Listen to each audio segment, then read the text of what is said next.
Hey guys, let's take a look at the Court of Appeals decision in the Ashley Walters case. If you remember, the trial court dismissed her complaint. I think it was amended again to give her another chance. And the trial court said, no, I'm going to throw this out.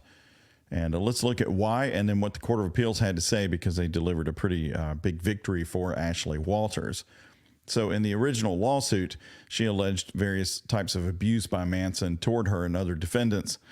However, that occurred a long time ago, and Manson raised the issue of the statute of limitations on its face on the complaint, saying if you just look at what the complaint says, then the statute of limitations is run, so this case has to be thrown out. So normally to get a case thrown out at the pleading stage, a complaint is called a pleading. That's a very hard thing to do, because basically you're telling the court that either the person missed a critical element in a cause of action, a theory that they're trying to get money for, or there's an affirmative defense right on the face of the complaint. And obviously a lawyer drafting the complaint is going to try to avoid doing either one of those things. So there's different times when a case can be disposed of prior to trial. The first is this sort of thing where you say, hey, judge, look at this complaint. It has a fatal defect right on the face of it. Just get it out of here. It could come later for a motion for summary judgment where there's been some discovery and you can say, hey, there are no issues of material fact left to look at, judge. You can go ahead and decide it. We don't need a jury, some things like that. So the earliest stage here at the time of the complaint, that's the hardest to get it thrown out in theory, because all the facts alleged in the complaint at that point are taken as true, because you're saying there's a fatal defect right there on the face of it. So there's nobody assessing whether it's true yet or not. You're saying just look at the document. It's got a big problem with it. You have to throw it out. But Manson did win, and sometimes you can. However, Ashley Walters appealed. And I had originally thought, well, she'd be successful on at least one of her theories of liability in getting it back into court, because the law had changed and her case was still pending at the time because it was on appeal. That's noted in a footnote by the Court of Appeals, which we'll see. However, the Court of Appeals went much further than that and essentially reinstated her entire case. Let's look at why they did that. So first, they start with the standard of review. So when they get something up from the trial court on appeal, they have to first look at it and say, well, what are we reviewing here? Because they don't go behind jurors, for example, and question the facts the jurors decided. But when it's an issue of law, they will do a de novo review. And well, that means basically from scratch. And a judge throwing a case out because saying the complaint is bad, well, that is an issue of law. There's no jury involved in that, right? So they start out saying that in reviewing an order sustaining a demurrer, we examine the operative complaint de novo to determine whether it alleges facts sufficient to state a cause of action under legal theory. Now, a lot of courts now call that a 12b6 motion instead of a demurrer. That's an old term, but it basically means you failed to state a cause of action under any theory of law, or the one you stated can have a fatal defect right on it just by looking at it, and so the case should be thrown out. So they say when evaluating the complaint, we assume the truth of the allegations. So even though Manson's going to, as you'll see, lose his big here on this appeal, it doesn't mean that the statute of limitations is gone from the case. It simply means that there are fact issues about it that a fact finder would have to look at. So it's not a success in that, oh, well, we decided she's telling the truth or this is gone. It just says she gets over this first hurdle, but it's an important hurdle. Once you're past that, a lot of times cases will eventually settle, as you've seen in many of these cases. So they say, and I got to highlight it here, we accept as true even improbable alleged facts, and we do not concern ourselves with the plaintiff's ability to prove the factual allegations. Now, again, before you get outraged and say, oh my God, how can they not care whether it's true or not? Remember, the point here is that the defendant here is saying, if you just look at this, it automatically should be thrown out. So you don't need to be looking at facts or having a jury yet. That's later, right? Because this is the defense's motion saying just look at it. So when you look at it, you can't go, well, I don't know if that's true or not. You just assume it's true. And you say, well, if this is all true, could this person potentially recover later on? So if you're missing something critical in it, the answer would be no. And then the case would be thrown out. And of course, again, here at the trial court, the court said they didn't believe that she had pled sufficiently to get around the statute of limitations due to the suppressed memories. And it's really the issue in this case. And we'll see whether she has facts, whether they're improbable or probable, that could support this suppressed memory issue, which would get her potentially around the statute of limitations due to the delayed discovery rule we'll look at. Okay, we're not required to accept the truth of the factual or legal conclusions pleaded in the complaint. So just because the complaint says, well, here's these facts and these facts mean this, the court doesn't have to agree with what it means. They just have to accept the facts for purposes of this motion. And same thing for legal conclusions. The court's not bound by something the plaintiff says the law is. A motion to dismiss based on an affirmative defense will be sustained only where the face of the complaint discloses that the action is necessarily barred by the defense. And here we're talking about the statute of limitations. And because of the age of these allegations, it would be barred by that unless Walters was able to come up with some exception to that, and that's what she did. All right. The plaintiff must plead around the defense by alleging specific facts. That's what's going to be the issue here. And it really comes under the delayed discovery rule. So traditionally, at common law, a cause of action, and again, that's a theory under which you could recover some money or something under the law, it accrues.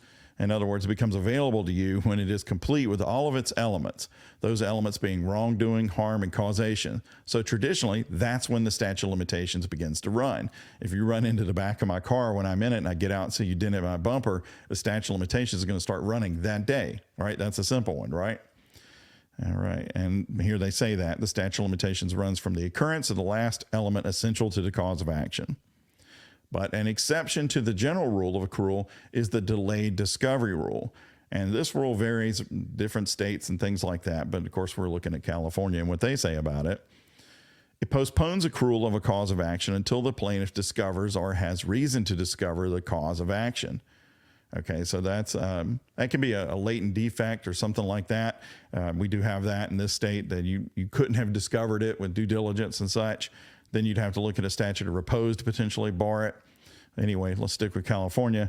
Under the delayed discovery rule, the statute of limitations begins to run when the plaintiff suspects or should suspect that her injury was caused by wrongdoing and that someone has done wrong to her. We'll skip down to some more of the operative language so this doesn't go on forever. In order to rely on the discovery rule for delayed accrual of a cause of action, the plaintiff must have on her complaint and show on its face of the complaint, can't reference anything else, that she pleads specific facts to show the time and manner of discovery and the inability to have made earlier discovery despite reasonable diligence. So that's the two things you have to do. You have to say, well, here's the time or when I found out about it and the manner I found out about it, and why I couldn't have found out it earlier because of I couldn't have found it by reasonable diligence, right? So those are the two things you're going to have to show. It needs to be in a complaint. Again, you're not proving it at this phase. You're just simply alleging these two factors.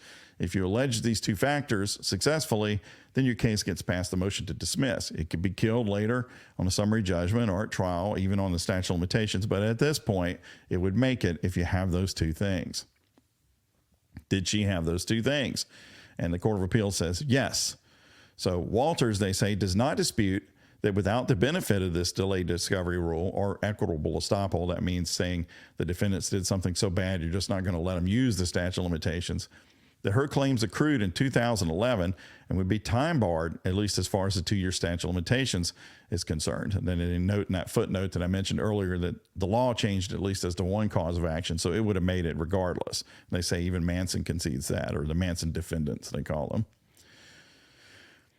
All right, so let's look at what they have to say about it. There is a lot there. They're basically saying that in terms of the time and manner, that she did state that, okay, that because she talks about when it happened in the fall of 2020 or later, and it was through therapy and a support group, she began to unlock these memories, right, that had been repressed long ago as a result of her psychological trauma.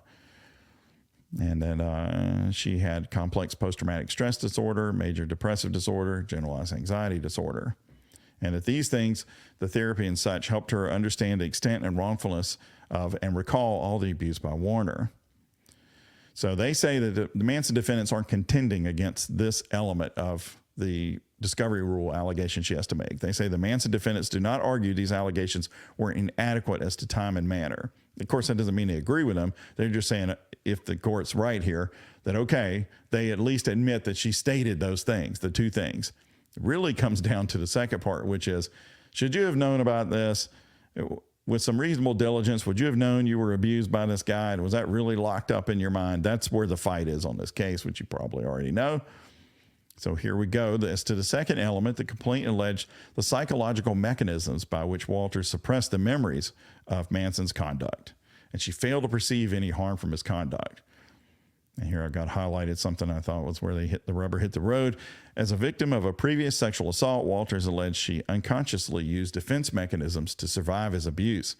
And as a result of the manipulation, abuse, violence, praise, coercion, power, influence, blah, blah, blah, she repressed her memories of the abuse. And until she received the diagnosis and treatment, she was unable to remember the repressed events. And once she did recall them, she was unable to immediately identify those events as abuse. So she had to unlock the events and then understand the events, she's saying. They are saying that the allegations of suppressed memories and psychological blocking are sufficient to withstand a motion to dismiss, the Court of Appeals says. And they say, well, the Manson defendants make three related arguments as to why she was on inquiry notice of her claims, precluding application of the delayed discovery rule. In other words, even if you were suppressed or whatever, you had these things going that should have let a reasonable person to go, wait a minute, what happened here? So first they argue that she's bound by allegations of her first amended complaint. That's kind of a technical argument, saying that she can't switch horses after she's already started the race. But the court said it's not really inconsistent with the first complaint, so we're just going to go past that to the next one. Second, the Manson defendants argue that Walters alleged potentially actionable sexual abuse and harassment by Manson that she had not suppressed would have placed her on inquiry notice of her injury and claim. So they're saying, look, she even admits she knew he did a lot of things, right? He was doing all kinds of things that were bad. And she's only saying she didn't remember certain of those that she's suing over now. But if you remember some of it, certainly, there might have been other things, right? It's kind of the theory there that, like, you knew you were abused by this guy, or you should have known that. So this should have been running long ago. All right, so the court says we agree the alleged conduct, and remember, this is all alleged and taken as true for purposes of this motion. The alleged conduct that Walters did not suppress was egregious, but it is a factual question not appropriate at the motion to dismiss stage whether these allegations should have placed her on notice of the claims based on her suppressed memories. So they're saying, listen, Manson, we hear what you're saying, but that requires a factual determination, and we don't make that at the pleading stage. You're going to have to do that through discovery and a motion for summary judgment or a trial. So they say even though she recalled abuse when she met Manson and at a video shoot, this was prior to her employment by Manson and Manson Records, and it would not necessarily have placed her on notice of the abuse committed after she was hired. They're not saying it didn't. They're saying it wouldn't necessarily. It's a fact question. And whenever you're trying to get something dismissed and the court says, but there's a fact question, you are losing. All right. And then they explain a little bit more of that. Some of it's nasty, so I'll skip over it. You can read the whole thing if you want to see the full nastiness of the allegations. All right. Finally, the Manson defendants argue, this is number 3, it simply beggars credulity that Walters could remember none of the extensive litany of alleged outrageous behavior. It's too memorable and it happened too many times for her to have remembered none of it. Now, that might be a persuasive argument. You might believe it. You might think that is extremely likely to be true. Of course, you might disagree with that too. But the court says, hey, hear what you're saying here, but for anybody to accept that, it's a factual issue. You'd have to hear some testimony from her. You'd have to hear from somebody who knows something about this. We're not just going to simply assume that it was so memorable, there's no way she could have repressed it. How do they know that? Right? There's no evidence one way or the other. So that's really a conclusion that Manson is arguing. And the court says, well, that's a conclusion based on your interpretation of the facts, and we would need to see facts established. Because obviously at the complaint stage, and that's when you're trying to get it thrown out, she has alleged that she didn't remember it. And you're saying, well, that's crazy. It's improbable. But if you remember back to the beginning of this, even if it's improbable at this stage of the case, they're not going to throw it out just because it's not likely. You're going to have to establish some facts. And maybe they can when they take a deposition of her. All right. So again, they say this is a factual issue, cannot be resolved on a motion to dismiss. At the pleading stage, we do not concern ourselves with the plaintiff's ability to prove the factual allegations, which may not exist, but not their concern at this point. Facts are deemed to be true for purposes of this motion, however improbable they may be. So disposition, the order of dismissal is reversed. The matter is remanded to the trial court with directions to vacate the order. And I saw that show up on the docket for this case. It was, I think, February 16th. So now this case will begin to proceed again, as probably as slowly as many of these other cases have, because you've seen how fast the justice system works in these cases. So anyway, that's it. That's what's happened in that case. And a defeat for Manson at this stage of the case, but it doesn't mean a defeat later. Still, it's good news for Ashley Walters. And we'll see if they end up settling this case or if it drags out and moves on like some of these other ones do. And that's it for now. And before I say thanks, bye, I will say thanks to Mrs. Southern Law for the original music for the outro. That's it. Thanks, bye.